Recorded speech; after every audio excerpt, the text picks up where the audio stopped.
Я приветствую вас, дорогие друзья, уважаемые гости и подписчики моего канала. Всем большое спасибо, что ждете новые выпуски. Евгений Копатько на связи прямо сейчас. Известный социолог. Евгений Эдуардович, здравствуйте. Доброе утро, Александр. Евгений Эдуардович, сразу вот несколько вопросов. Понятное дело, все сейчас переквалифицировались в экспертов по Ближнему Востоку. Ирано-израильская война, 24 часа Трампа, горы пиццы в Пентагоне съели. Тоже, кстати, очень интересная история. Да? Доставку пиццы оценивают в Пентагоне, если там что-то происходит, какие-то решения. Но, судя по всему, шоу. Все-таки шоу на первом месте. Иран тоже научился играть в шоу. Все, собственно, демонстрируют вот эту всю историю. Сложно сейчас спрогнозировать, насколько там близок мир к ядерной войне, потому что как элемент кульминации шоу что-то вот подобное должно произойти, по крайней мере, по законам жанра. Однако я хочу, оттолкнувшись от этого, все-таки переместиться более к нам, к украинцам и к нашему земному, что называется. Слушайте, вокруг этой всей шумихи ближневосточного разлива мы стали свидетелями, как у Зеленского случился катастрофический провал на саммите Г7. Это абсолютно признают западные издания, потому что он вынужден был ретироваться раньше положенного. Так и сообщили, что уезжает досрочно с этой встречи. Значит, он встретился, выступил, посидел за круглым столом, посидел в беседке. Это вот выглядели как какие-то проводы сына в армию, если честно. Все так вот сели, погрустили. Когда еще в следующий раз встретимся? Ну, по крайней мере, такая атмосфера витала из этих кадров. Как вам кажется, действительно ли вот произошедшее в Канаде можно считать, как Трамп отмахнулся от просьбы продать оружие, выделить 40 миллиардов для стойкости, и вообще надавить на Россию, ввести санкции и идти, так сказать, в фарватере полной безоговорочной поддержки Киева в противостоянии? Если да, то что дальше? Дальше будет продолжение. Я считаю, что шоу, если с точки зрения Запада, оно продолжается. Я не вижу, что там что-то поменялось, да? Иранский просто театр, ирано-израильский театр военных действий, он просто добавил точку напряжения, то есть горячую точку напряжения еще одну создали в мире. Да? Их на самом деле, я так посмотрел сводки, и после Второй мировой войны этот год наиболее обильный на такие военные конфликты, если можно так сказать. И Украина не исключение, просто она часть вот этого общего расклада, и там, собственно, ничего не поменялось. И отношение к Зеленскому, я полагаю, тоже, по большому счету, не поменялось. Просто вот это вот тоже такой своего рода пиар, своего рода шоу, как вы говорите, оно было и в Канаде. Я думаю, что там просто, встретился сегодня, завтра, вернее, сегодня не встретился, завтра встретится. Никаких проблем я, по большому счету, не вижу. А Зеленский остается в орбите Запада, и никто его в армию не провожает. Он уже давно на войне русско-украинской. Понимаете, то, чего они хотели, они получили. Они, собственно, эксплуатируют этот ресурс по полной программе, пока мы истребляем друг друга. То есть, если бы говорить коротко и внятно. Какие тогда следующие шаги Зеленского? В Канаде он, в принципе, может отчитаться, что привез 2 с лишним миллиарда военной помощи от канадцев, от канадского премьера. И, собственно, досрочно завершив этот визит, можно абсолютно списать все на трагическую ночь позапрошлую в Киеве, когда вот уже по последним данным погибли 22 человека. Примечательно, что очень важно отметить, нечто подобное мы это уже где-то видели. Был обстрел столицы, был такой тяжелый обстрел, но Зеленский летел в ЮАР. Передавал списки детей Рамафосе. Очень странный визит, тоже досрочно закончился. Однако Зеленский тогда прилетел и встретился с послами, представителями 62 государств на месте трагедии, возложил там цветы, все возложили цветы, это все вот так показали. Но, простите, в этом случае конкретного этого обстрела, вот это все действо с представителями иностранных государств в Киеве прошло без Зеленского. Получается, что вот эти, скажем так, рычаги, слезодавилка это уже не работает. А что тогда может сработать на Запад? На Запад, собственно, то, что делает Запад, работает пока все. Сейчас важно, как долго будет держаться Украина. Давайте так, война теперь это состояние. Понимаете, это не какой-то результат, не какое-то действие. Это некое состояние, в котором мы живем. Я почему-то, вы сейчас говорили, я так-то в старой бумаге посмотрел. Слушайте, у нас этот процесс уже запущен еще в 2014 году. Мы 8 лет жили практически в состоянии вот этого переговорного процесса, и мир, и общество, в частности, вот, скажем так, вот Россия, Украина, ну, скажем так, тогда Донбасс и Украина в большей степени. Было так, мы жили в режиме перманентного ожидания. То есть вот этот процесс продолжается и сейчас уже уже 4-й год эта вся история идет, понимаете? Поэтому, собственно, Запад и сохраняет вот эти все ключевые нарративы, этот процесс. И самое главное, что вот я бы перевел это на украинское общество, что будет с ним? Вот вы говорите, там не работает что? Нужно, общество находится в полном такой, знаете, неопределенности относительно будущего. То есть вот это самое ключевое, то, что я сейчас вижу. Оно абсолютно сейчас управляемое, потому что нет картины мира, не складывается, картины будущего нет. По определению, никакие новые моменты, это все-таки ожидание. Это ожидание, то, что процесс ожидания.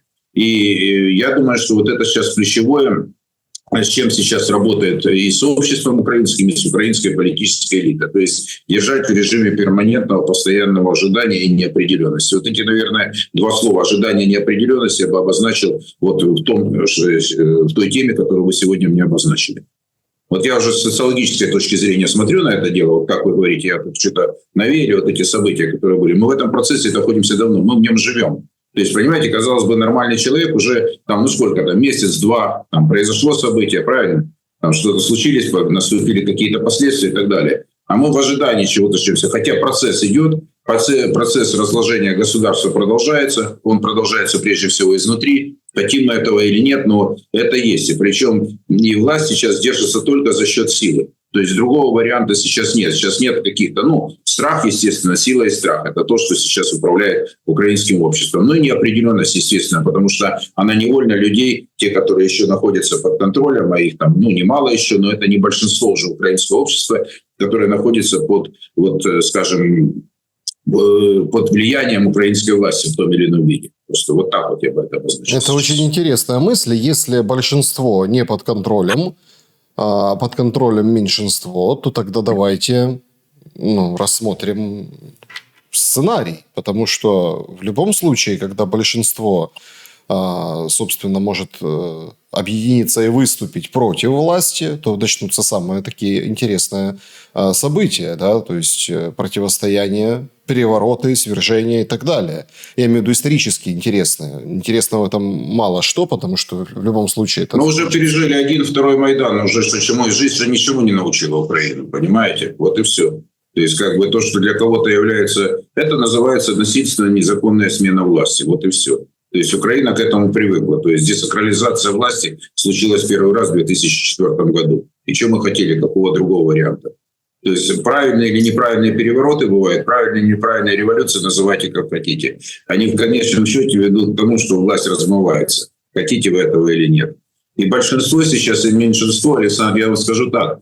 Знаете, нет этого в обществе этого высокого индекса сопротивления, если хотите. То есть деморализация есть. Ожидание чего-то есть. То есть какая-то пассионарность тоже есть, но она размытая пассионарность. Понимаете, на мой взгляд, вот если сегодня такой разговор подошел, вот как мы смотрим, что в Иране происходит, что в Израиле происходит, что на Украине, потому что это ближе, мы этим живем, это часть нашей жизни. Хотим мы этого или нет. Вот. Вопрос заключается в другом сейчас, что, знаете, могут ли объединиться? Нет, не могут. Потому могут. Подождите, я буду с вами спорить. Нет, спорить не надо, мы можем обмениваться. Меня учили не спорить. Я именно буду спорить, потому что, кажется, сейчас есть такое предложение обсудить абсолютно 2 мысли. Мысль первая. Давайте. Это то, что конкретно противоречит вашим утверждениям. Эта ситуация, грубо говоря, где? Да, на Буковине. Где? В Черновцах. Пришли и защитили храм Украинской Православной Церкви. Собралась масса народу. Мужики были помоложе, постарше, женщины, прихожане. Выгнали. И полиция не справилась. Они не удержали периметр территории храма. Они, собственно, еле спасли этих пацаненков, которые там непризывного возраста по сегодняшнему украинскому законодательству, которые в спортивках, в шортиках били священников, одного увезли на скорой. Но собралась масса народу, которые отстояли свой храм. И это прецедент достаточно серьезный. Потому что вот не прошло, не получилось. Хотя этих молодых людей привезли достаточно много. Их эвакуировали под кордоном полиции на 2 или 3 автобусах. То есть они были заряжены на чем? Они захватили уже храм, но храм отбили. То есть люди все-таки имеют свойство объединяться в той или иной ситуации. И вот этот прецедент, казалось бы, над темой, которой уже поставили крест. Все, УПЦ нет. Это уже как бы росчерком пера уже всем понятно. И потихоньку, полегоньку храмы отбирают, делают из них маргиналов, священников мобилизуют. Одно то, что в списке сухопутных войск Украины, которые они представили для брони от мобилизации, есть секты там Аделаджо, Мунтиана, конкретные секты. То есть там 7 тысяч организаций, по-моему, ну каких-то разных, да, что этих священнослужителей или там представителей этих религий, ну, в общем, течений, да, они не трогают, а УПЦ там нет. То есть УПЦ и мобилизуют, их давят вот, идеологически и по законодательству, но люди пришли и отстояли. Что теперь делать с этой историей? И также может появиться, такие же течения могут и в других сферах. И к полиции сейчас очень плохое отношение. Слово ключевое «может», да, если. Но на самом деле это разовая акция. Я всегда с уважением отношусь к действиям людей. Давайте так. И действительно, наверное, то, что вот так вот достаточно так объемно обозначили эту тему, это хорошо. Но с другой стороны, православную церковь-то абсолютно подавили на Украине. Давайте как бы вещи называть своими именами.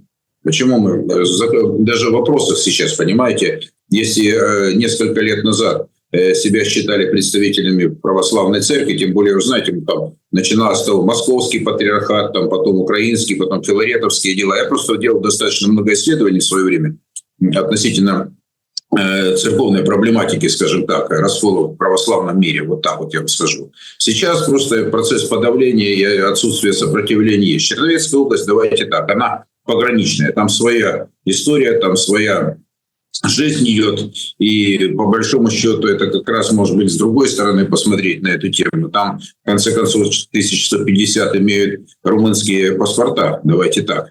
И там, наверное, по-другому немножко люди смотрят на эту историю, потому что я об этом как думал, что там поменьше немножко, ну там еще когда общался с губернатором в свое время, это еще задолго до войны, это еще год 10 лет 15 назад было. Тогда уже обозначалось 1080 носителей паспортов. То сейчас, вот если вот выборы, которые были, и то, что голосовали, как они относятся, ну, жители Черновецкой области к событиям, которые в сопредельных, условно говоря, странах, это Молдова и Румыния, то я думаю, что во многом они живут своей жизнью, и многие люди заточены на ту жизнь, а не на украинскую, давайте так. Ну вот, теперь второй момент по поводу раскола и развала. То есть, то, что деградация в мире церковном, она есть. Это не то, что там, ну, может, разовое явление, но то, что произошло в Киеве, то, что выдавливается абсолютно и подавляется любое, знаете, такое сопротивление людей, которые действительно верят вот, в Бога, и для которых это имеет значение. Вот этот есть факт, который мы никуда не денем. Да, есть люди, которые сопротивляются, и это люди вызывают только уважение, потому что они действительно подвержены в своей стране невероятному давлению. Поэтому я думаю, что это пока разовая такая ситуация, ну не разовая, это вот так яркая какая-то, может, ситуация, но которая абсолютно не соответствует тому, что происходит на всей Украине. Если взять вообще Западную Украину, то там вообще, в принципе, православная церковь нивелирует. Ну и там и причем там же церковное давление идет совершенно другое. Там греко-католики, там католики, и там, собственно, уже в нескольких областях Западной Украины, по-моему, Львов, Тернополь, Франковск, скажем, адепты греко-католической церкви, их уже, наверное, больше, чем православные, которые, тем более, что они, ну, скажем, более активны, они более агрессивны, если хотите, но даже их активное участие в Майдане. Что там говорить, во втором особенно. Поэтому, как бы, пока, я думаю, что это событие, которое вы обратили внимание, но это не системное явление, которое меняет вообще всю картину на украинском пространстве религиозном. Вы упомянули о том, что есть паспорта у многих, тем более на приграничье. Речь идет, понятно, о Буковине, там, Закарпатье. Ну, в общем, люди, опять-таки, да, вот тоже такой парадокс. я знал, что на Донбассе у многих там были российские паспорта. Причем это задолго до всех вот этих напряженностей. И тогда это как-то считалось, не шибко зазорным, просто так было везде, в приграничных областях, да, то есть там где-то у кого-то венгерский, у кого-то румынский, у кого-то российский, причем в Харьковской области, да и в Сумской области я знал людей, и у них просто, были и были, да, и их особо не светили, просто так, так легче, так проще было. Это была исключительная штука такая, унифицированная. Но сегодня парламент проголосует закон о, в общем, о приобретении и сохранении гражданства. Множественное гражданство, это все подается под соусом, что если ты родился, ты сразу получаешь гражданство, если ты там усыновлен иностранцем, то у тебя двойное гражданство, как бы множественное, ты можешь иметь, да. И, в общем, то есть декларация нужна только, что ты... В общем, упрощенный порядок, ты признаешь законы, конституцию, территориальную целостность. Но в этом же законе очень интересно выглядит то, что не допускает, да, тебя к к этой привилегии. Значит, если это второе гражданство множественное или какое-то еще, 3, может быть, 5 гражданств, какая разница, да? Одна из них страна агрессора-оккупанта, то есть Российской Федерации, или государство, которое не признает территориальную целостность Украины, не признает противоправность этого нападения на Украину, или там есть даже резолюция ООН, Генассамблеи, да, там проголосовали против. В 2014 году там Беларусь, там Венесуэла, в общем, Армения, то есть некоторые страны, да, по отсылке в 2014 год. Причем отдельно выписано, за что можно гражданство лишить украинского. За то, что ты получил русский паспорт, за то, что ты, скажем так, представляешь... Это, кстати, самый интересный момент. Ты представляешь угрозу интересам Украины и ее безопасности. И, понятно, там обманы, военная служба на территории за врага. В общем, но кто оценит эту угрозу интересам и безопасности? Одно дело безопасности. То есть человек, да, у него можно забрать паспорт, если он там наводит ракеты, конкретно там работает на спецслужбы. Но другое дело интересам Украины. Очень интересная формулировка. И тут я хотел бы, чтобы мы с вами разобрали этот законопроект, который проголосовали. А какой тогда будет Украина ввиду того, что множественное гражданство теперь так оформлено? И у многих ли заберут украинские паспорта? Это вопрос остается открытый, потому что если опять взять уже последние данные или крайние данные, которые европейцев, то оказывается уже в Евросоюзе около 7 миллионов украинцев. Почему, собственно, мы с вами и говорим, где большинство осталось. На территориях, которые сейчас находятся в составе Российской Федерации, там тоже не 1 миллион человек проживает.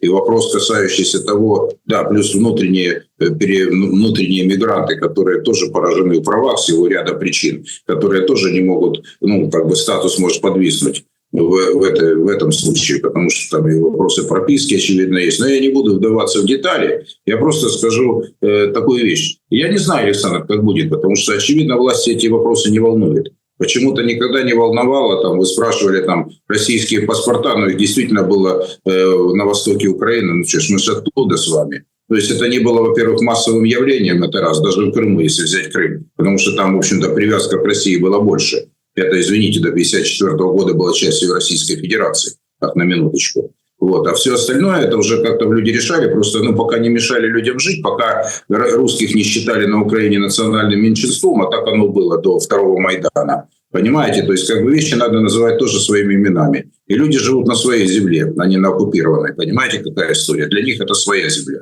Для этого большинства людей. Поэтому играться с тезисами можно сколько угодно, но почему-то никого не смущало в нулевые годы, когда граждане других стран, Соединенных Штатов, там, не знаю, Британии, Канады становились ведущими и знаковыми чиновниками в стране. Почему-то никого не смущало это, просто не смущало. Понимаете? И потом вопрос, деньги, которые лились с Запада рекой, и в Ажуре, поднимайте документы USAID. То есть этот поток был бесконечный. Сорос, USAID и так далее, которые, собственно, эту страну, они брали, собственно, в управление, и никого почему-то не смущала эта оккупация. Понимаете? Интеллектуальная, ментальная, как хотите называйте. Вот и сейчас, к кризису, к которому мы пришли, мы пытались ему сопротивляться. Вопрос нам паспорта теперь второй, третий, я думаю, значения не имеет. По-моему, когда-то кто там, Коломойский сменялся лет 10 или сколько назад, что там не 2, а 3 паспорта. То есть это уже проехали. Как будет действовать украинская власть, я думаю, что для большинства людей, давайте так, мы оставим те, которые в составе уже Российской Федерации. Там, я не знаю, как будет дальше развиваться, как там будет, какие будут переговоры, какая конфигурация, даже оставьте. Но те, которые будут жить на Западе, давайте посмотрим с другой стороны. Эти люди не будут большинство возвращаться на Украину. Это давно пора понять.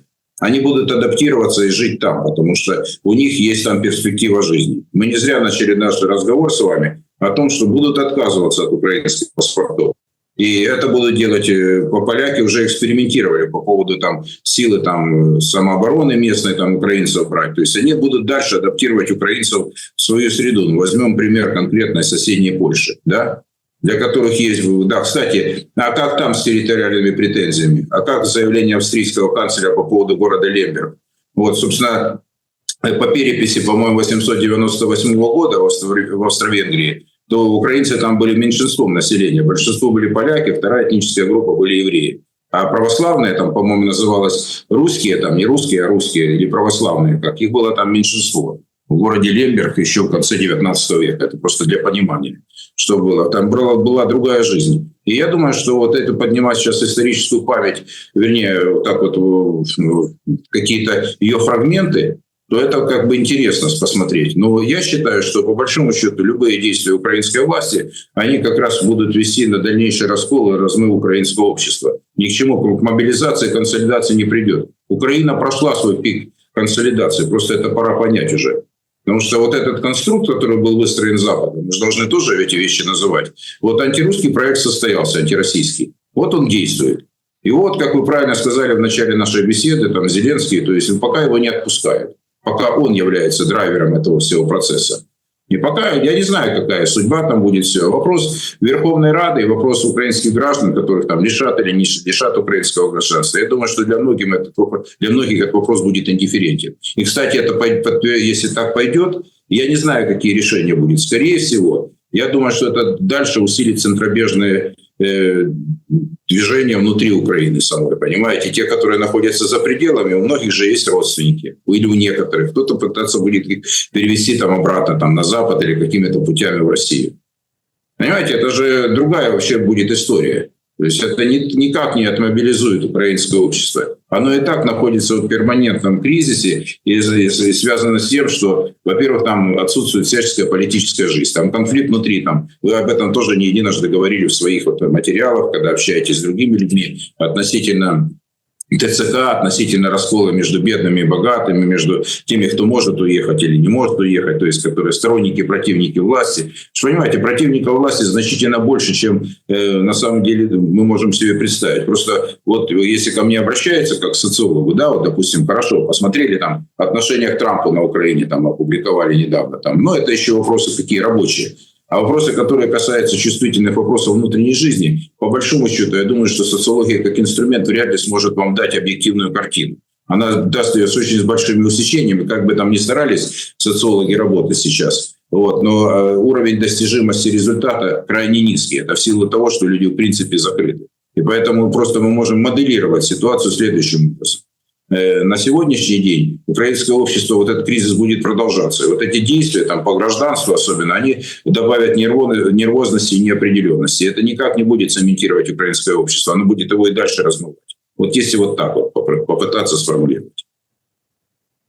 Но все-таки, понимаете, это же на самом деле достаточно тяжелая история. Если мы видим, как вводят санкции против людей без суда и следствия, решением СНБО. Людей по статьям госизмена садят в СИЗО, это важно, не вынося приговора, потому что нет доказательной базы. По большей части это судебно-лингвистическая экспертиза. Ну, если мы имеем в виду политиков каких-то, да, или каких-то плюс-минус узнаваемых людей. Понятное дело, что есть там наводчики, есть еще какие-то более там другие, наверное, да, люди, которым вменяют эту статью. Но приговоров по госизмене у нас не так много, как дел. Просто разница колоссальная, катастрофическая. То как будет работать этот механизм? Ну, там отдельно обещают список стран, если у человека есть паспорт этой страны, кроме Российской Федерации. Да, по поводу резолюции ООН речь идет о 2014 году об аннексии Крыма. Я просто уточню. То есть в 2014 году не поддержали резолюцию на определенные страны. Если ты получаешь паспорт этой страны, то как бы ты лишаешься автоматически украинского. Это серьезнейшие вещи. То есть Украина отказывается от украинцев. Украина отсекает украинцев.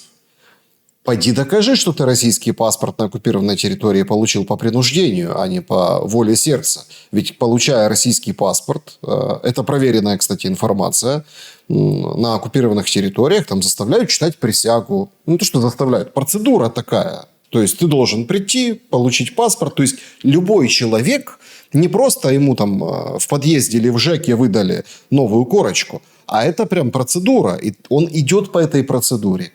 Речь идет вообще о людях, как вы правильно сказали, что там оккупация, не оккупация, которые жили у себя дома. Люди получили сначала, не с украинскими паспортами, потом к ним добавился паспорт республик, вот этих ДНР, ЛНР. Да, теперь третий паспорт появился, российский. Да. Вполне возможно, что будут какие-то еще паспорта, потому что люди, в принципе, в России границы не закрыты, и можно как-то обустраивать свою судьбу в других странах. В общем, к чему я? Отказываясь от этих людей, получается, что Украина идет сейчас по пути, одна мова, одна вера, одна область. Потому что географически украинцев не останется в достаточном количестве на ту площадь, которую даже сейчас занимает государство Украина. Отказываться от людей, плюс давить на них внутри, выдавливать из страны, заставлять во внутренней миграции быть, бежать, пытаться, скажем так, отказаться от государства. А какая перспектива тогда ждет? То есть должен же быть какой-то план. В чем он заключается?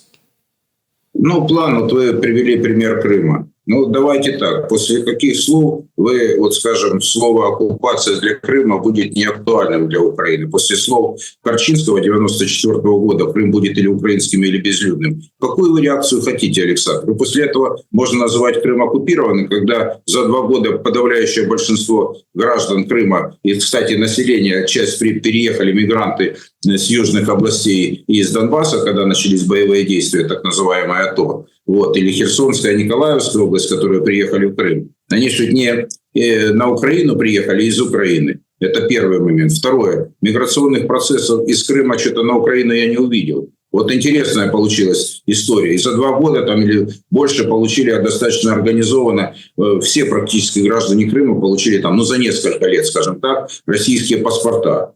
Я же еще раз говорю, что если не баловались бы в свое время с тезисами и к Крыму и к людям относились с уважением и не считали русских национальным меньшинством, то ничего бы этого, наверное, не было. Я вам скажу больше. Еще в году 2012, когда еще вроде ничего не предвещало, уже какие-то моменты были связанные с подготовкой, может быть, ко второму Майдану, или какие-то движения уже были, скажем, такие конфронтационные внутри общества, то в Крыму, по большому счету, большинство граждан достаточно лояльно относились к Украине как таковой. Они были лояльны России.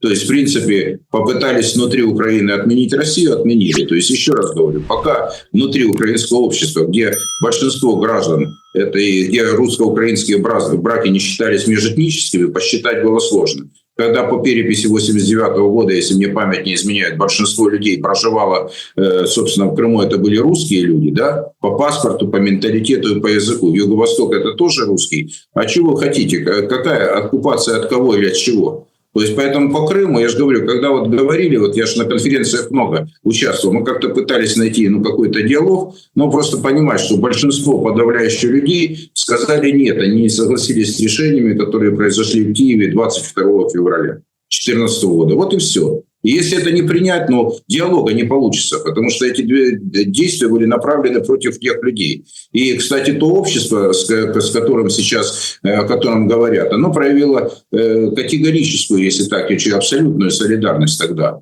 Понимаете, какая штука?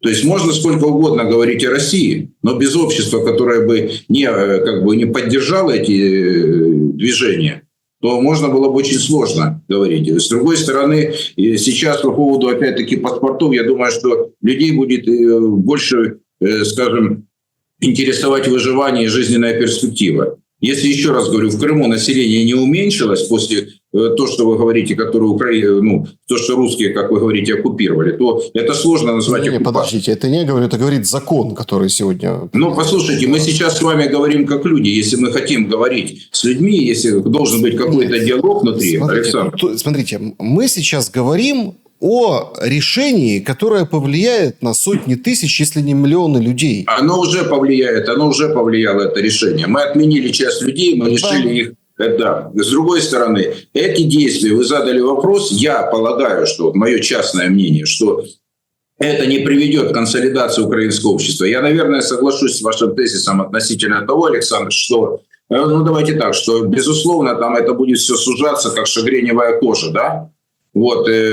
Скажем, тот ареал, который будет под контролем украинских властей. Вот это реальность, с которой они сейчас будут сталкиваться, потому что у них какой-то альтернативы на сегодняшний день в виде какого-то организованного сопротивления нет, даже фронта внутри нет.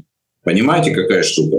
И вопрос с паспортами – это дальнейшее подавление, скажем, той, наверное, молчащих инакомыслящих. Таких много и внутри Украины. Вот что нужно понимать. Но рано или поздно эта история закончится, потому что, еще раз говорю, проект «Украина», в проекции вообще всей этой Запада, он у него есть определенный функционал. Об этом знает. Это абсолютно циничная и, скажем, отработанная технология, этот эксперимент социальный, в котором мы стали участниками в силу разных причин. Как бы мы ни относились и не думали, что мы влияем на международные события.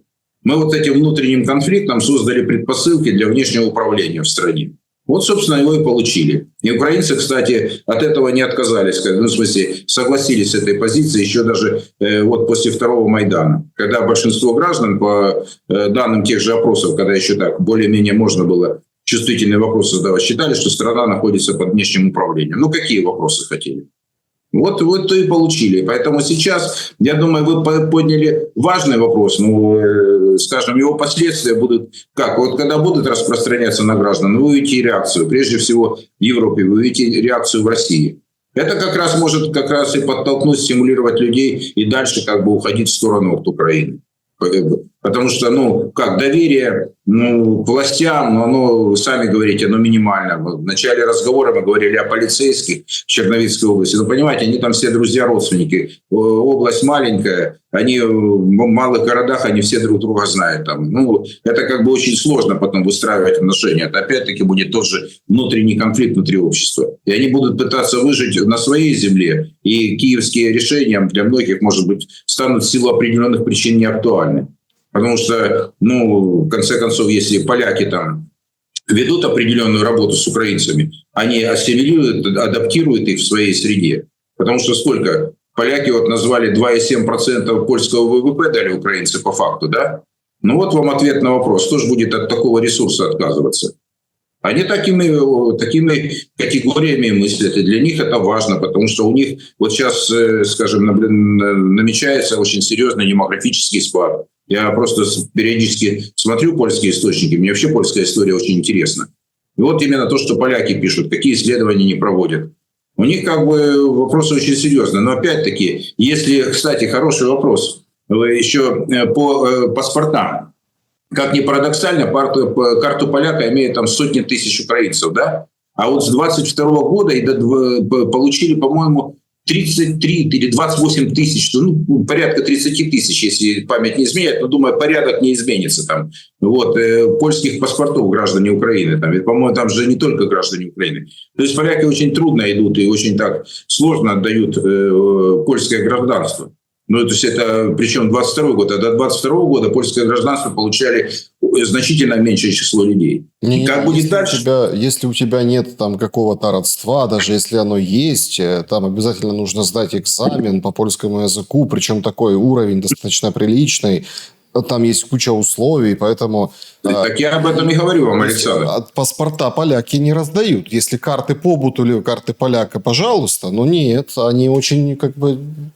Так вот, я же говорю, что это как раз способ. Они очень сильно интегрируют украинцев в свою среду, как бы оставляя их вот в роли все-таки... Они неполноценные, неполноправные, неполноценные, наверное, неправильно, неполноправные граждане. Это раз. И они ценят украинцев по-своему. Да, там отношения внутри общества разные. Отношение к украинцам, оно, если глубинное, но не совсем комплементарное. То есть, если совсем говорить, с приходом нового президента, ну, так это первые законы, они поддержаны польским обществом, как раз то, чего поляки ожидали. У них как бы к этому, особенно к волынской резне, очень серьезное к бандеровщине, у них очень серьезное отношение, негативное. Я думаю, что они на своей территории этого просто не потерпят. Но возвращаясь к украинской истории, можно сколько угодно проводить законы разные, но еще раз говорю, украинское общество от этого монолитнее не станет. Вопросы центробежных каких-то, центробежные движения, думаю, они будут продолжать усиливаться, особенно в нынешнем положении, потому что, по большому счету, при всех раскладах, при активности вот администрации президента, офиса президента, да, они действуют быстро, порой креативно, вот, но опять-таки этого уже недостаточно. То есть этот процесс должен продолжаться. А если будет усталость от этих игроков, а если не будут решены многие вопросы, опять-таки будируются вот эти разговоры о том, что Трамп опять не встретился там с президентом Украины, понимаете? То есть вопрос заключается сейчас не в символических вещах. Пока Украина в орбите. То есть те, кто занимается, она пока в этой орбите. Просто вопрос, как с ней будут распоряжаться, какие действия будут предприняты. Потому что я смотрю документы, западную аналитику читаю. Но Украина – это инструмент в войне с Россией. Вот по-другому они же не партнеры. Инструмент, но пора это уже понять, как-то, вот, чтобы оно как-то вот стало, скажем, предметом хотя бы обсуждения внутри общества, что ли. Ну, как-то так. А вам не кажется, что, описав ситуацию выше, состоянием украинского общества с доминированием силы и страха, режим Зеленского может и должен именно сейчас не упустить момент, чтобы сделать очень неожиданный шаг? Ну, например, принять какие-то условия России, да? Тем самым взбудоражить, собственно, Запад, руку дающую, руку как бы кормящую, и, немножко перевернуть доску. Эти эксцентричные шаги, по крайней мере, по заявлениям, по планам мы слышали. Вот помните, был такой период, когда там Арахами, еще я помню, они ездили в Китай на какое-то партийное собрание в гости и говорят, а мы возьмем и переметнемся к Китаю. От Америки, от Запада к Китаю. И все так как-то смеялись над этим. Но это просто нам... Понятно, что этого не случилось, да, это на уровне разговоров осталось, но это о ходе мысли. Просто сейчас кажется, если так посмотреть на ситуацию, объективно самый лучший момент. Нет, я не говорю о том, что принять ультимативное положение о Российской Федерации о прекращении войны, имеется в виду вывести войска из Запорожья, вывести полностью из областей. Там же есть другой путь, да, то есть конкретно сделать уступки, заявления по вооружению, русскому языку.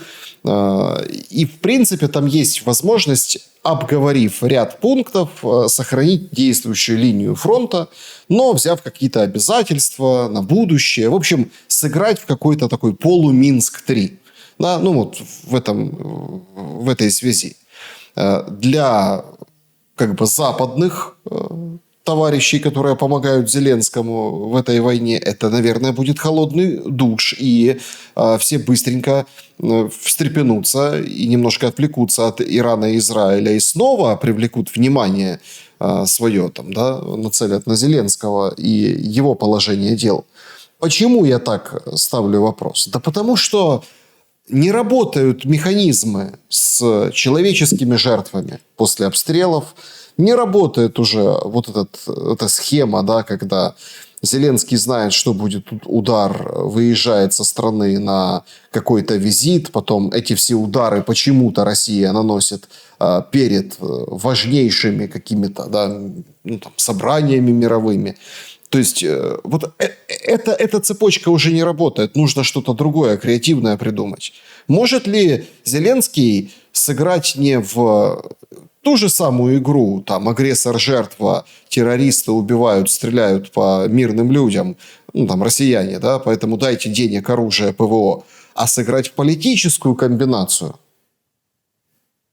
Ну, смотрите, у Зеленского при всех раскладах у него ресурс сохраняется внутри страны. В конце концов, там публикуют некие рейтинги, в конце концов, какая-то часть украинского общества его поддерживает. Мы же это тоже не должны отрицать, и, собственно, они на что-то в этом случае надеются. Но это уже второй вопрос. Вопрос его субъектности. Вы сейчас, Александр, сказали такую очень интересную вещь. Вы его наделили таким уровнем субъектности, вот, даже так вот немножко завуалировано, что так, в какой-то момент мы переметнемся к Китаю. Но это невозможно по определению. Любое действие, которое направлено в сторону от Запада, которое является, на мой взгляд, инициативным со стороны украинской элиты, оно невозможно, потому что оно завязано на ресурсы, прежде всего, Запада. Оно прежде всего не только, скажем, финансовые, но и материальные, организационные, информационные, какие хотите. Ну, в конце концов, индекс политического влияния ж никто не отменял в этом случае. То есть, давайте вещи называть тоже своими именами. Это невозможно в силу определенности. То есть, нельзя говорить никогда, но на нынешнем этапе это, скажем, чтобы не употреблять такие слова, которые не нравятся, там невозможно. Это сейчас маловероятно по многим причинам, потому что этот конструкт строился не под Китай, понимаете? Под Китай это не будет. В борьбе с Китаем нет границ. А бубновый интерес относительно Украины есть у Румынии, Польши и Венгрии. Вот это как бы есть реальность. Мы сейчас пока даже вот как бы смотрим на это. И политически против России есть, допустим, в том же Вашингтоне, Лондоне, Париже или Берлине. Вот поэтому, Александр, я думаю, что это не маловероятная сейчас история в силу того, что они заложники этого процесса сами. Потому что, еще раз, мы с вами в каком-то эфире обсуждали или пытались моделировать ситуацию. Представьте, вот если вот этот основной стержень, а что это, собственно, антироссия, его вынуть из как бы украинского вот этого всего конструкта политического, то оно рухнет просто. Это нужно что же вещи понимать. Оно построено только так, оно построено как антироссия. Там другого какого-то аргумента экономического, политического нет. Пока, собственно, все, кто живут в этой стране, исходя из, прежде всего, западной помощи и доедая уже, который, казалось бы, уже должен закончиться советский ресурс или имперский ресурс, который получила Украина. Но почему-то эти вещи мало кто пытается понять, потому что все, что сейчас еще работает, это все советское, это все те электростанции, те заводы. Потому что, извините, за 30 лет мало чего там построено. И это не пропаганда, это констатация. И это еще как-то живет, как-то трепыхается вся история. Единственное, там сельское хозяйство, там модернизация произошла, там действительно какие-то подвижки довольно серьезные. Но опять-таки это фактор земли, который опять-таки большая часть уже не принадлежит украинским гражданам. Поэтому, Александр, я думаю, что сейчас эти вопросы о каких-то резких движениях, да, они могут быть. Это поддерживать интерес к процессу, да. Ведь дилеммы там нет о том, что здесь нет новизны, Александр. Здесь есть продолжение процесса. Вот этот процесс перманентный. То есть здесь не результат, здесь процесс. Процесс постоянно. Общество должно быть в напряжении. Ему все равно не показали перспективу. То есть не строить коммунизм, не строить капитализм. Им показали возможность сейчас находиться внутри страны или возможность выехать. Пока другой альтернативы нет. То есть и большинство граждан, оно в принципе при определенных раскладах будет покидать страну. Потому Слушайте, что подождите, тогда вот если пытаться абстрагироваться и понять то, о чем я вас спрашиваю, собственно, тогда значит, условно кукловодами принято решение расчистить землю под названием Украина. Просто от людей. Слушайте, если такой вывод, во-первых, не кукловоды, а организаторы процесса. Зачем их так обижать? То есть эти люди не один год, не одно десятилетие работали на Украине. Вот, и как бы вот Советский Союз оттуда ушел. Россия, она как бы занята была своими проблемами очень много лет. Западу стала интересна эта история. Элите, части украинской элиты, видите, я же никого здесь не обижаю, просто как бы вот называя вещи своими именами. Большинство элиты, оно, в общем-то, стало ориентироваться на Запад, но при этом сохранять какие-то отношения с Россией. Ведь еще перед Вторым Майданом, давайте все-таки к исходникам вернемся. Перед Вторым Майданом треть экономического, то есть то, что называлось ассоциация с ЕС, вот 2013 года, 30% это Европа, 30% Россия, ну плюс-минус там 3-4, и 30% весь остальной мир. То есть Украина балансировала. Это, наверное, был лучший период в ее жизни. И наиболее высокий уровень субъектности в тот период, потому что у нее был баланс. И баланс был внутри страны, там нравится это кому-то или нет. Потому что были как бы такие вот противовесы серьезные, потому что в 2004 год он расколол страну на центр, запад и юго-восток. И вот этот баланс как-то вот мы пытались балансировать. Хорошо это, плохо, но этот был баланс. И он как раз эту страну держал в целом. Сейчас этого баланса нет. Сейчас нет. Сейчас все, что касательно России, оно все как бы все нивелируется. Но от этого же полностью можно отказаться. Ну а что дальше? И что дальше? И какую вы видите перспективу в этом? Там, вы хотите, чтобы перспектива была связана с Западом, что как-то изменится стратегия относительно того. Стратегия может быть только если Россия договорится со Штатами и с Европой. То есть, понимаете, ключевые переговорщики, на мой взгляд, все-таки находятся там. Я понимаю, что глобальный замысел – это же не Украина у Запада. Это Россия, потому что вот я так вижу эту ситуацию. Ну и субъектность здесь Украины может зависеть только от того, если общество действительно в силу каких-то причин станет более консолидированным, но тогда оно должно стать более субъектным. И тогда политика должна быть выработана какая-то относительно того же пространства, которое окружает Украину, как на Западе, так и на Востоке. Но этого просто нет. Ну просто нет, Александр, на сегодняшний день. Если мы попробуем разобраться в целях России тогда в этом случае. Потому что вот тоже есть такое мнение, что там вот о России не говорят. Да, смотрите, Россия как фактор. Причем не говорят в двух случаях. Да? Не говорят противники, которые там антироссия, да? Рассказывают всякую там историю про туалеты, про грязь, про то, что в Якутии толкают машину из грязи, про какие-то там, не знаю, там случаи у врача в Санкт-Петербурге. Какая-то вот эта вот, да, полужелтая, какая-то история, то есть, да, о том, что, не говорят, да, то есть, объемно имеется в виду, аналитически, стратегически, что будет делать Россия. Не говорят даже те, кто там условно поддерживает Россию и прямо вот на стороне России в этой войне. Тоже не говорят о потерях, о цене, да, вот приобретенных территорий и дальнейших, скажем так, движений в эту сторону. Если попытаться здраво посмотреть на вещи. Вот сейчас запускается в Украине, это, кстати, очень видно, такой момент, что рано или поздно все равно закончатся россияне. Рано или поздно. По моей информации, а эта информация, понятное дело, знаете, этот тон называется, что потом становится, чуть-чуть позже, плюс-минус подтвержденной информацией, а следующим этапом воплощается или нет. Сейчас в разных районах там говорят о том, что, слушайте, в мире происходит что страшное. В общем, спустили предварительные планы по мобилизации внутри России. Причем не говорится, что это там именно для Украины, да, чтобы там одним махом там большие куски занимать территории, а это вот ввиду общей напряженности и вполне вероятно там, не знаю, Третьей мировой.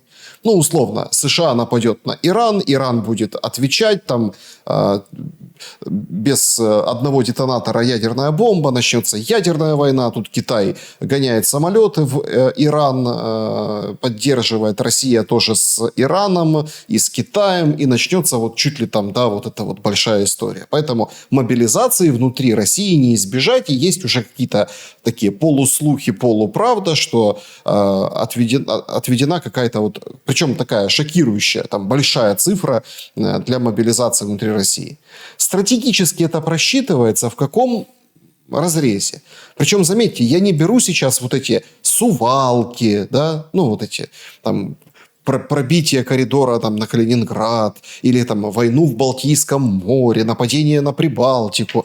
То есть то, что пишет вот это, ну это такая беллетристика, да, там чтиво для в западной прессе, вот там а-ля с намеком на футурологию. Ни в коем случае. Я беру действительно магистральную линию, что будет делать дальше Россия. Раз вот вы говорите, что это в принципе все затевалось против России. Я имею в виду в Украине. Ну, я имею в виду в том контексте, который мы видим сейчас. Я пока другой альтернативы не вижу, но так как случилось, это мы можем, конечно, смотреть шире или уже, но вот этот конфликт, в который мы ввязались, извините, ну, по-другому он не позволяет уже через годы смотреть на то, ради чего это затевалось, понимаете? Это же не о свободе идет речь. Теперь что о том, что будет делать Россия, я вам скажу так.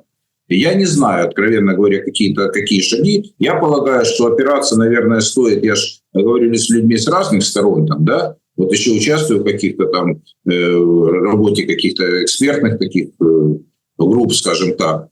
Ну, пока здесь там кто-то еще интересуется. Вот скажу следующее. Есть базовое заявление президента России в декабре 2021 года. То есть, как бы даже речь не об Украине идет. То есть, как бы Россия вот как бы поставила где-то красную линию очень серьезную относительно того, что Украина и НАТО – это неприемлемая история. И вот вопросы продвижения НАТО на восток для России стали неприемлемыми. Агрессивные там санкции, такое, это для России неприемлемо.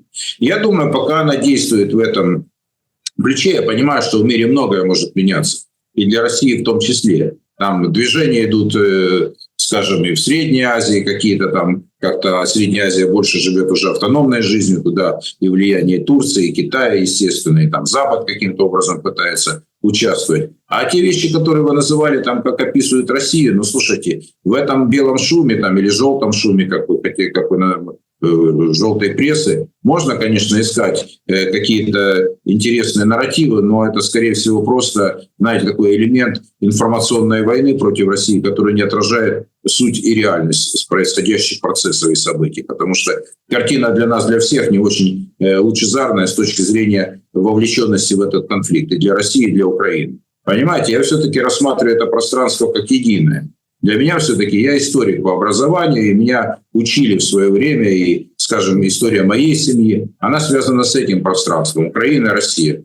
Хорошо или плохо, но это моя история, понимаете? И она, скажем, вот история совместного проживания, скажу так, и совместного освоения, в том числе Украины, совместного, ну, той территории, которая сейчас является там особенно юг, то, что мы называем там Северным Причерноморьем, это история совместная, понимаете, и вполне интересная история.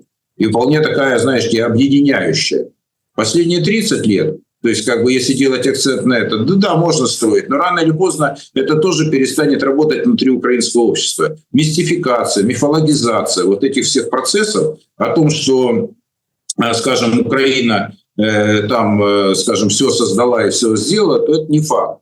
Я скажу больше, можно сколько угодно переименовывать улицы, построенные русскими и украинскими инженерами в период советского времени, да?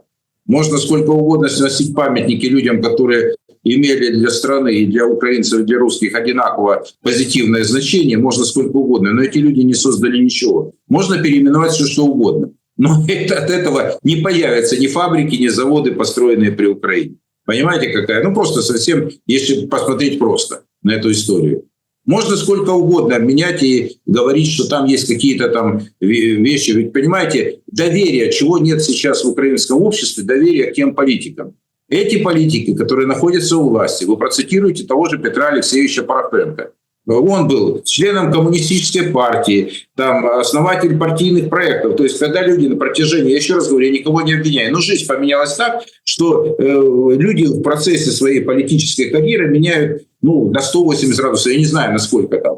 Хотите, может быть, даже на 360 это будет уместно, и потом просто на другом листке. Правильно? Вот. И также касательно тех людей, которые находятся у власти. Там нет четких каких-то установок, которые, скажем, для того же президента Украины высказывания когда он находился в Донбассе еще в 2014 году, но, извините, они совершенно не соответствуют тому, о чем он говорил. Но мы сейчас, даже это не работает. То есть мы знаем прекрасно, о чем говорили люди в 2014, 2015, 2016 году.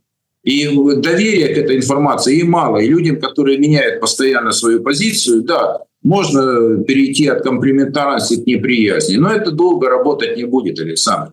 Рано или поздно, да, но общество оно завязано на неприязнь, на ненависть сейчас. Этого много, потому что погибло большое количество людей. Просто те, кто этот процесс финансирует, люди, еще раз говорю, вы не подумайте, что я так думаю, что во всем виноват Запад. Всегда во всех процессах и проблемах, которые внутри страны происходят, это ответственность общества, элиты, которая живет в этой стране. Вот чем она сильнее, тем они более субъектны, если хотите. Если субъектность люди делегируют кому-то и отдают, то субъектность теряется. И тогда не ждите каких-то правильных, справедливых решений. Справедливые решения будут не для вас. И относительно России, там, каких-то там, чего там назвали, туалетов, чего-то там, каких-то агрессивных действий по поводу Сувлакского коридора, но это все для бедных. Поляки по опросам социологическим, большинство поляков, они же как бы, тоже понимают, они не верят, слово «вот я не люблю это верить», они, так опрос стоит, что Россия нападет на Польшу. Еще раз говорю, по-моему, поляк сказал, 450-миллионная Европа просит 330-миллионных Соединенные Штаты защитить их от 140-миллионной России. Это ответ все. Это, знаете, какая-то квинтэссенция есть. Понимаете, почему мы не говорим об этих вещах? То есть, придумать там, что там, хорошо, там кто-то живет тем, что Россия развалилась. Но развалился Советский Союз. Нам от этого лучше стало? Нет. Никому лучше нет. Лучше не стало. Свое прошлое, скажем так, что мы жили достаточно мирно и гордились в этом, там и правое, и левое на Украине еще в начале нулевых годов, там еще перед вторым Майданом где-то пытались это сохранить какую-то внутри страны. Ведь сохранить единство без конфликтности это было как бы предметом гордости. Я уже вам на каком-то эфире говорил. Не хочу повторяться, но это важно. Надо понять, чем жили люди 20 лет назад. А это была ценность, потому что они хотели, пытались смотреть, что мы не такие, как там Россия, все. Но было много общего, чем разъединяющего. Я же эти опросы проводил и во Львове, и в Донецке. Еще понимание, возможность жить вместе была. И что лучше для нас было? Возможность научиться жить вместе или конфликт, к которому мы пришли, который нам не нужен был. Ни русским, ни украинцам. Вот в чем дело. Это нужно понять простую вещь. Если отмотать эту историю, те, кто постарше, они могут. Вспомните, чем мы жили эти годы. При всех раскладах, при всех издержках. При всех, скажем, и европейцам было они были заняты больше вовлечением в политическую орбиту. Но Украину многие хотели, европейцы в том числе, как мост между Россией и Украиной. Это был шикарный проект. Шикарный проект. Когда это нейтральный статус, возможности, преференции. Кстати, для русского бизнеса тоже, для российского бизнеса. Это было интересно Украине. Потому что там свои процессы были в России. И украинская элита бизнеса, в Донбассе, что вы не видели представителей других стран. Они же держали и в Луганской, и в Донецкой, и в Днепропетровской областях, там, где промышленный потенциал той же Харьковской области был довольно приличный. Там же все-таки местные элиты контролировали там. Я понимаю, что многие были ориентированы на Запад, что часть из них были компрадорами, но это уже другая история. Вопрос о том, что субъектность как-то поддерживалась, и как-то вопрос существования и спроса. Всегда ты находишь, если ты хочешь жить вместе, ты найдешь способ. Если ты не хочешь жить вместе, ты найдешь причину. Но мир ничего не придумал другого. И в данном случае рассматривать все заявления, это это то, что мы уже потеряли, это возможность, которой мы уже лишились. И сейчас будет другая реальность, потому что слишком много ненависти, слишком много вражды здесь есть. И вопрос, кто это будет поднимать, но я точно убежден, что не эта власть, она не сможет стать миротворцем. У нее не эта задача стояла. Я понимаю, что на Западе возможно... Подождите, я же не говорю, что когда задаю вопрос о возможности переобувания резких, движений Зеленского, резких, например, взять и сказать, мы согласны. Ясно, с меморандумом России, частично хотя бы, по каким-то ключевым моментам, и Запад тогда разводит руками, и он тогда, получается, кидает, переворачивается в воздухе. Но речь идет как раз-таки, я почему как-то задаю этот вопрос, что имею в виду, речь идет о том, что закапсулированная Украина в тех пределах, которые есть, с вот этими порядками, которые есть, возможно, с какими-то послаблениями по церкви, языку, там, но это вообще никого не интересует, по сути. По сути, сохранение режима, сохранение власти, как бы статуса своего КВО. Возможно, там можно спокойно там послать с этими всеми долгами, да, мол, сейчас же как это делается? То есть Канада дала кредит на 2 с лишним миллиарда в счет погашения российских активов, процентов от российских. Короче, это вообще золотое дно. То есть сказать, ребята, у вас там есть российские активы, вы же принимали решение. Вот берите оттуда, мы вам ничего не должны. Я вам ничего не должен. Ну, то есть, понимаете, в чем дело? И, собственно, строить вот этот режим свой. Никто, понятное дело, никакой дружбе с Россией не говорит. Вот закон уже приняли те, у кого есть русские паспорта, отсечь. Просто как граждан. Вы не нужны. Тех, у кого уголовные дела, санкции, лишить гражданства и все. То есть, оставить себе вот эту вот такую Украину, которая есть, и царствовать. Вот я об этом говорю. Но формально выполнив какие-то там условия и удовлетворив Россию, вы поняли, то есть частично, полностью, в зависимости от этих пунктов по российскому меморандуму. И вот это... И тут все как-то встрепенутся и отвлекутся от Ближнего Востока, потому что здесь уже получится нечто с Зеленским у руля, который объявит свою победу, памятники себе, будет там каким-то, национальным героем на вот этом месиве этой крови. Просто я почему сейчас поднимаю эту тему, потому что это понятно, что это мои фантазии, но кажется, что момент для этого уходит. Момент. Ведь очень важен был момент. Когда в 22 году, 22-23, да, можно было на фоне победы, на фоне того, как продвинулись быстро там в Харьковской области, Херсон вернули, да, вот эти все, можно было сразу садиться и договариваться с позиции. Был такой момент, да. Не пошли на этот момент, решили воевать. Вот и сейчас, если упустить этот момент, то тогда этого момента может вообще не представиться. Этого момента не представилось тогда, потому что, собственно, немножко, если открутить назад, был несостоявшийся Стамбул, состоявшиеся по факту парафированные соглашения, которые были приемлемы на Украине, но которые не сложились. 23-й год – это уже последствия. Теперь такая короткая ремарка. Я на самом деле не знаю, как долго будет иранское противостояние быть и каким формам оно придет. Если будет эскалация, и это надолго затянется, то я думаю, что ваша конструкция, наверное, это все-таки не фантазия, а предположение, как вы размышляете. И мы с вами, и те, кто нас слушает и смотрят, они что же так думают, что делать и как в этой ситуации. Я полагаю, что дальнейшее, если развитие эскалации конфликта, то Украина дальше будет дрейфовать в сторону, периферии, интересов того же Запада. Если там будет какая-то там слом или еще чего-то, какие-то договоренности, то возможно возврат на это направлению. Но опять-таки еще долго придется расхлебывать последствия после Ирана, если там, допустим, Израилю удастся все задачи решить. Но я думаю, что не согласятся с этим арабы. Хотя я думаю, что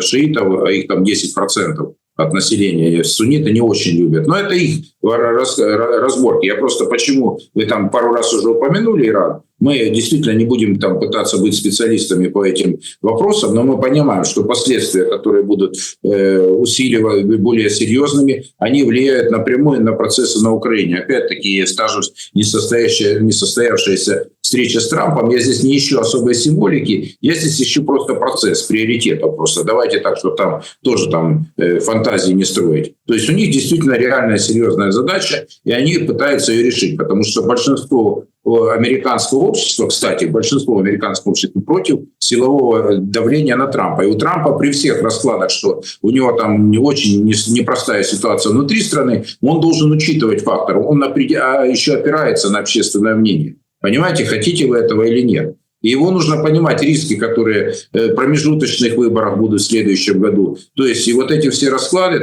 отсутствие участия элиты американской, желание поддерживать Израиль, негативное отношение к нему, негатив в арабском мире, там много вопросов. Соединенные Штаты достаточно серьезно увязли. Все. Вот 3 минуты попытались, оценить ситуацию, что если она будет усугубляться, интерес к Украине все будет меньше и меньше. Теперь, Александр, следующий момент. Как будет Появится ли какой-то шанс? Не появится сейчас, еще раз говорю. Мирные соглашения, скорее всего, будут, если у России наступят какие-то проблемы. А как кто живет? Там, знаете, как многие люди живут Йеллоустоном. Там взорвется, не взорвется. Но это вот из той истории, понимаете, такая, даже не знаю, к какой этой теме отнести. И вопрос там, плохо ли, хорошо ли будет, если в России начнутся серьезные проблемы. Я думаю, что многие вопросы на Украине не будут решаться за счет того, что будет какие-то ухудшения ситуации в России. Тут хватает своих внутренних проблем.